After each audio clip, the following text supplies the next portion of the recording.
Hey, hi everyone. Welcome to your show, E-Coffee with Experts. This is Ranmay here, your host for today's episode. And today we have Bobby, who is the founding partner at Meanpug Digital with us. Hey, Bobby. Hey, Renee. Thanks for having me. Great. Before we move any forward and pick your brains on SEO, PPC for law firm marketing, why don't you talk us through your journey so far and how did you start Meanpug Digital? How's been the journey so far? Yeah, happy to. I started MeanPub with my co-founder, Andrew, 3.5 years, a little more than that, about 4 years ago now, during the height of the pandemic. So well-timed. We have actually been working together for close to 10 years at this point. So about 10 years ago, I was the first engineer and Andrew was the first paid digital advertiser at a startup in the city doing secondary ticket sales, basically. We scaled that to just about 30 people before exiting and making our way over to Morgan & Morgan, where I was director of engineering. Andrew was director of paid digital advertising. And we got to see basically from the inside what it takes to build a really successful legal brand. So we did that for 3.5 years and then branched off to create MeanPug in February of 2020. So that's like the founding genesis of our legal marketing agency. Brilliant timing, like you said. Great. Bobby, law firm marketing is so unique to itself, in terms of how different is it from working with the other niches out there. And you have niched down to just doing law firm marketing end to end, right? And with law firm, the website is the first impression if someone is seeking any legal support. So what considerations are crucial in terms of designing and developing a website for a law firm that already looks impressive, but also converts visitors into clients? And as we all know, content also plays an important role in that. So what is your overall take, or how do you strategize developing and designing a website for law firms? Yeah, this is really dependent on the case type that a firm practices in. There are just certain patterns that work for certain firms. If you're a contingency fee firm, like a personal injury firm, it's really important to have free unless we win type messaging all over the site, because that's what is important to that type of client. And one of your core key differentiators is it's a no risk model for your potential clients. That's not the same as somebody who's doing transactional law, right? Transactional law, you want to emphasize your experience, your history of successful results. So it's a very different set of messaging that's going to apply dependent on the firm practice type. That said, there's always a core set of fundamentals that are going to be important for law firm website design.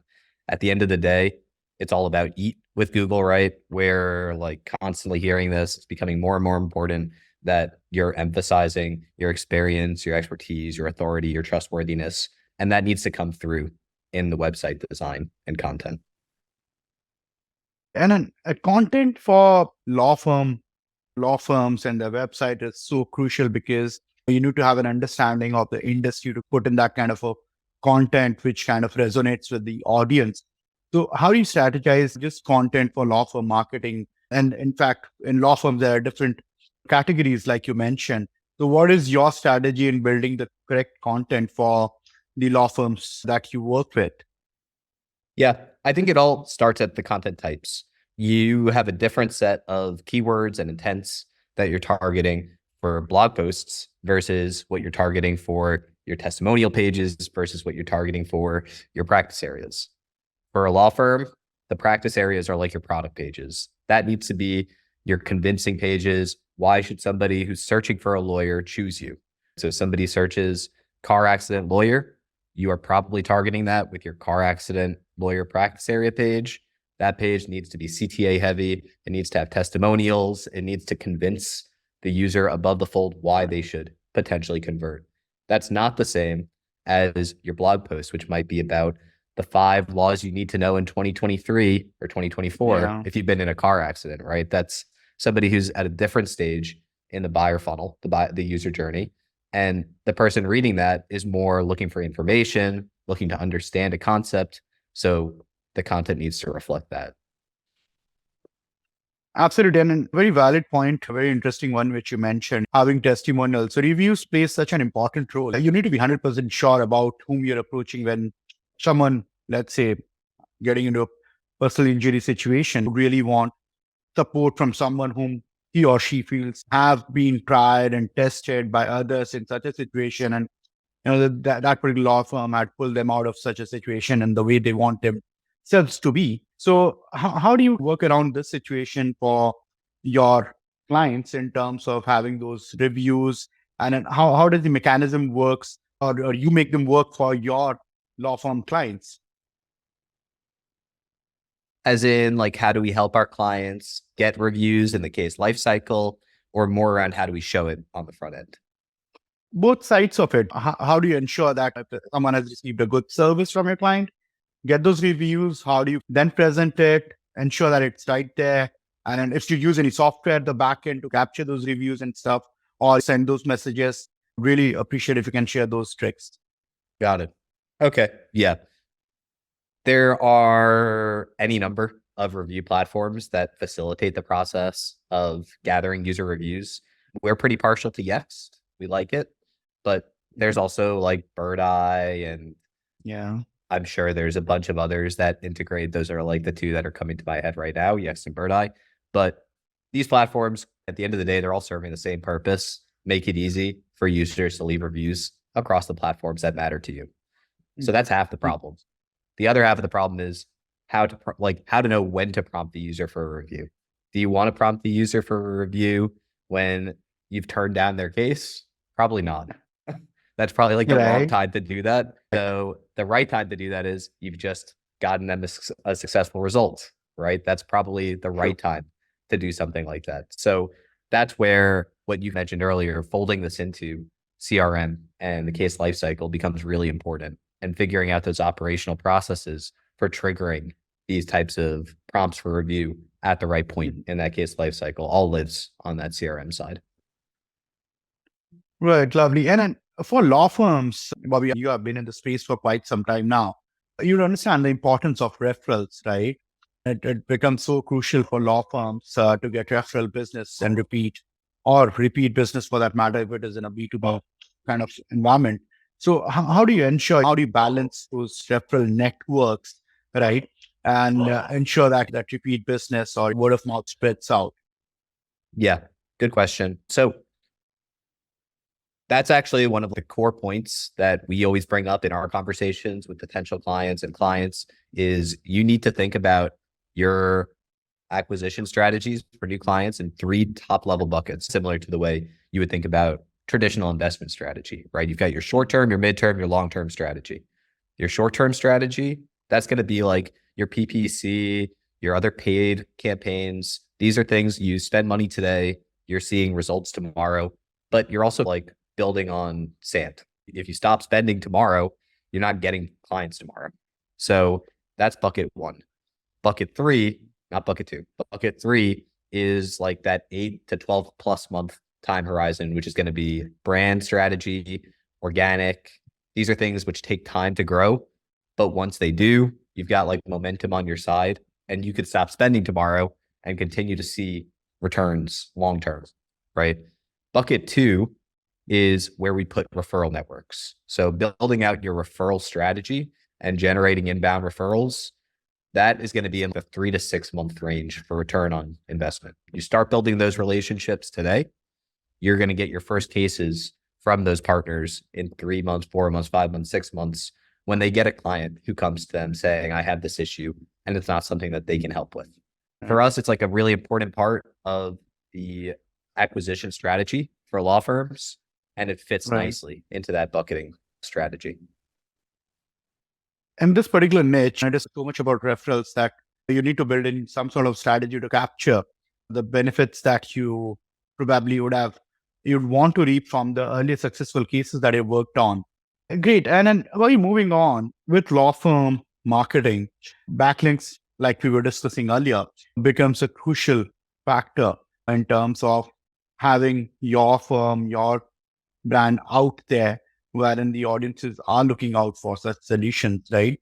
So acquiring high quality backlinks is and crucial in SEO overall, but in law firm marketing, it becomes so much more crucial, and it is so much more of an exhaustive process to do so, to get those high quality, genuine backlinks. So what are your strategy in terms of placing your clients right up there and on those top domains, like your brands would want themselves to be placed at? Yeah. At the end of the day, there's no substitution for high quality backlinks for Mm-hmm. traditional PR. Like if you are doing things that are game changing, groundbreaking, getting crazy results, being featured in like Netflix documentaries, Yeah. then that's going to be the easiest path for placement of high quality backlinks, the highest Yeah. quality backlinks. But most of us don't have that privilege, right? Or whatever. True. That's not standard that if you're specializing in motor vehicle accidents in Kansas, that you're also going to be seeing cases that are so groundbreaking that they're going to result in interest for you to be featured in a Netflix documentary. So it's for those people, there's got to be a system which can generate high quality backlinks that might not be at the level of the New York Times, but they are creating meaningful needle movers. And for that, typically our approach relies on guest posting. So having relationships with high quality publishers where we're able to post on their behalf and create those types of organic backlinks, that's always the best. And then second to that is just good old outreach, right? Reaching out to publishers, Yeah. finding opportunities where content that we're building is relevant and viable, and then trying to build those backlinks to those pages. You did mention about guest posts, Bobby. So what is your take on the argument which has been always there for decades now about guest posts versus niche edits? What is your strategy around it? Which one do you feel is more effective? We love guest posting because it gives us this pseudo permanent equity in a sense. We don't have ownership over this thing, but we certainly have more ownership than doing outreach to 1,000 publications to get a backlink. So we like guest posting. It's always been a long-term strategy for us. And then you mentioned about content as well. Last year around this time, we were all in this dilemma when ChatGPT and the AI content and stuff hit us. And it has been a lot of learnings on the way since last 65 days or so. What is your take on AI in general, burden into our industry, obviously? And exciting times ahead for sure. And it has been a roller coaster ride so far. But what do you think? Where are we headed with all of this? Yeah, that is such a good, hard question because I think it is so hard to predict where this goes. Right now, I'm learning something new every day with AI and prompt engineering and understanding how to roll it, content generation into our agency processes. It's Mm-hmm. not at a point where we are pressing play and getting out content and putting it on a client site. I don't know if it'll ever be at that point, but it's certainly not now. True. But there are tons of really cool hacks that we're seeing come out. Here's one that I saw maybe 2 weeks ago, which was just this isn't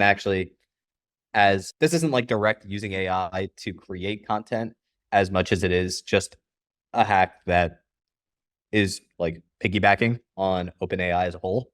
So OpenAI released these like the GPT market or whatever, maybe a month ago. And so anybody could go and create their own GPT on the market. What you can do is you can create a GPT and you can use ChatGPT to fill in all the boilerplate for it. So you create your GPT, make it niche to your industry, fill in all that information. At the tail end, you can create as a publisher option who is publishing this, and you can use your website link. So you can get a backlink from OpenAI. It's a do follow link with a 92 DR. So Yeah. just like a cool little hack that is piggybacking on like the explosion of OpenAI and ChatGPT and what have you. Absolutely. A very valid point which you mentioned. You still cannot, it's still not there at least. So wherein you can pick up the content and put it on a client's website or anywhere for that matter, because you still got to humanize whatever it throws at you, right? At the end of it, it is not a deliverable product by any fast stretch of imagination till now, at least where are we right now. I know it's going to get better for sure, but it's going to take its own sweet time before it reaches that point. So we still got to humanize it. A lot of folks fearing for their jobs last December around year Jan Feb. People who have actually on the other side of it, people who have actually gotten a knack of using AI tools have landed up at high paying jobs than what they were earlier. So it has been quite if you see that people getting scared for their jobs at one point, to those people who have actually started using it, used it as a weapon, and 3 months, 6 months down the line, those same folks are hiking up there, asking whatever salary, pay hikes, whatever. But have you seen the newest post? It was just on Hacker News this morning about Gemini basically dominating at some competitive programming competitions recently. So like the new Gemini model. That's No, I kind of haven't. scary as a programmer. Absolutely. See, so I was not really scared about the content side of things per se, but the coding side of things were actually, it was quite revolutionary from the perspective that it did take away quite a few jobs that I'm aware of in terms of doing that elementary level of coding, people passing out from just colleges, doing JavaScript coding and stuff. So that phase it was there. But yeah, so it is scary, like you said. I Well, I cannot think like deny that. the big scary thing is when you combine like this explode. It's cool. There's still going to be a need for programmers, but the job's going to change. The explosion of no code platforms with Yeah. AI, like we're very close to the point where you have the big barrier to entry with no code is it's still code. At the end of the day, no code is code. Like you still have to understand programming and systems and how things fold together for you to no code successfully. With AI, Yeah. you don't even need that. You could just have AI guide your no code. So when you run into issues, you lean on AI, AI helps you, and complete non-programmers can create viable systems. Yeah, absolutely. That is what I meant. Programming was in itself a specialist job, and getting coding in itself, and I'm sure you would have gone through the process of 4 years of a degree course to start your coding journey, or you'd have any certification courses and all of that. But right now, I mean, anyone can just code. And if you go 10 years back when we all started out, or probably 15 years back, it's such a difficult as well as a niche which was being looked at as only a techie can do it thing, right? So, which is no more there. That thing in the market is actually blown away. I've seen founders who are not really have any tech background whatsoever and doing stuff to obviously save whatever their resources cost, whatever. But they're coming up with viable solutions using these AI platforms. So that way, if you look at it, it is a life savior for them to save on that kind of money and do a bit of stuff on their own. But the question is, do you see that resulting in bad software to come? If you look forward 10 years and more people are building with AI and without a dev and what have you, is it going to result in untested software that's just like even buggier than we've seen? Absolutely. That is the scariest part of it, right? So I'm just worried about, like, we are techies, right? So I'm just worried about the fact that you being surrounded by platforms or softwares which has not been tested, that they are built in such a manner that the testing and everything has not been up to the mark, like the way it should have been, the way it was earlier, right? A lot of QA used to happen. Imagine a lot of products not passing through the vetting of the quality process, and then a lot of coders spending so many months and so much of time on building a single product. I remember we were building this email verification tool. It took us quite some time doing that, and we had good amount of resources to do all those testing. Obviously, AI was not there to help us to do those testing and stuff, but yeah, it takes a lot to build a product and build a system, like you said. So that bit is scary. I'd accept to that. Yeah, yeah. But I think there's also solutions to all those kind of scares. If you're scared about untested software, AI might then step in Yeah, and make it easier to test, right? So test. Yeah, I think it's yeah, like a problem it's like a recursive problem solver. It'll solve itself. yeah. And it's there to stay for sure. and let's see how it unfolds. What I feel is that we are at the tip of the iceberg. We haven't even discovered 5, 10% of what it's going to be, and sometime from now. All right. Yeah. Let's see. Great, Bobby. It has been a brilliant conversation. But before I let you go, since we got hold of you finally, and I'd love to play a rapid fire with you. I hope you're game for it. Yeah, let's do it. Yeah. All right. Your last Google search. What was my last Google search? My last Google search was a ChatGPT prompt hack. All right. And what did you do with your first paycheck, Bobby? First paycheck of your life? I was moving out to Vegas. I guess I probably furnished my apartment. All right. Moving on. Your celebrity crush. Jennifer Lawrence. Okay. Let's say if we were to make a movie on you, Bobby. Okay. What genre would it be? What genre would it be? Horror. All right. Okay. I'll not grill you any further. This is the last one. Yeah. I cannot resist from asking you this one. What's that thing, that you like about our industry or your job, your office? What is that one thing that you wake up to? I love being able to build systems and build organization and culture and process. And for me, it's just awesome, like seeing things grow. I've always been an engineer who wasn't amazing with math. I've never been like a super technical engineer. My strength has always been in processes and systems. And so extending that, not just in what we do directly for clients and like our builds and implementation, but also extending that to the organization and growing people has been really rewarding for me. Lovely. Great, Bobby. Thank you so much for taking our time and doing this with us. Really appreciate it. You have a great Christmas and New Year coming up, man. Thanks, Rodney. This was great. It's good to chat.